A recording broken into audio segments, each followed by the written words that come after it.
अय्यूब योब का ग्रंथ। प्रस्तावना। अध्याय 1। धर्मात्मा अय्यूब की परीक्षा।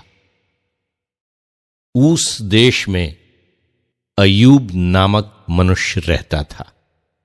वो निर्दोष और निष्कपट था, ईश्वर पर श्रद्धा रखता और बुराई से दूर रहता था। उसके 7 पुत्र और 3 पुत्रियां थीं। उसके पास 7,000 भेड़ें, 3,000 ऊंट, 500 जोड़ी बैल, 500 गधियां और बहुत से नौकर चाकर थे। उस समस्त पूर्वी देशों के लोगों में सबसे बड़ा था। उसके पुत्र बारी बारी से अपने यहां भोज का प्रबंध किया करते और अपनी तीनों बहनों को भी अपने साथ खाने पीने के लिए निमंत्रित किया करते थे। जब भोजों का एक चक्र समाप्त हो जाता था तो अय्यूब उनको बुलाकर उनकी शुद्धि करवाता और वो स्वयं बड़े सवेरे उठकर प्रत्येक के लिए होम चढ़ाता था, क्योंकि अय्यूब ये सोचता था, संभव है मेरे लड़कों ने कोई पाप किया हो और मन ही मन ईश्वर की निंदा की हो। इसलिए अय्यूब हर बार ऐसा किया करता था। एक दिन ऐसा हुआ कि स्वर्गदूत प्रभु के सामने उपस्थित हुए और शैतान भी उनमें सम्मिलित हो गया। प्रभु ने शैतान से कहा, तुम कहां से आए हो? शैतान ने प्रभु को उत्तर दिया, मैंने पृथ्वी का पूरा चक्कर लगाया। इस पर प्रभु ने कहा, क्या तुमने मेरे सेवक अय्यूब पर ध्यान दिया है?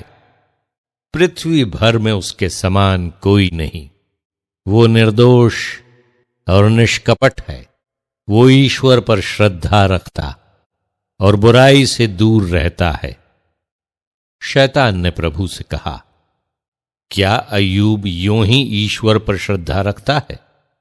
क्या आपने उसके परिवार और उसकी पूरी जायदाद के चारों ओर मानो घेरा लगाकर उसे सुरक्षित नहीं रखा? आपने उसके सब कार्यों को आशीर्वाद दिया। उसके झुंड देश भर में फैले हुए हैं। आप हाथ बढ़ाकर उसकी सारी संपत्ति छीन लें तो वो निश्चय ही आपके मुंह पर आपकी निंदा करेगा। प्रभु ने शैतान से कहा, अच्छा, उसका सब कुछ तुम्हारे हाथ में है, किंतु अय्यूब पर हाथ मत लगाना। इसके बाद शैतान प्रभु के सामने से चला गया। अय्यूब के पुत्र पुत्रियां किसी दिन अपने बड़े भाई के यहां खा पी रहे थे कि एक संदेशवाहक ने आकर अय्यूब से कहा, बैल हल में जुते हुए थे और गधियां उनके आसपास चर रही थी। उस समय शबाई उन पर टूट पड़े और आपके सेवकों को तलवार के घाट उतारकर सब पशुओं को ले गए। केवल मैं बच गया और आपको यह समाचार सुनाने आया हूं। वो बोल ही रहा था कि कोई दूसरा आकर कहने लगा, ईश्वर की आग आकाश से गिर गई। उसने भेड़ों और चरवाहों को जलाकर भस्म कर दिया। केवल मैं बच गया और आपको यह समाचार सुनाने आया हूं। वो बोल ही रहा था कि एक और अंदर आया और कहने लगा, हलदई 3 दल बनाकर ऊंटों पर टूट पड़े और आपके नौकरों को तलवार के घाट उतारकर पशुओं को ले गए। केवल मैं बच गया और आपको यह समाचार सुनाने आया हूं।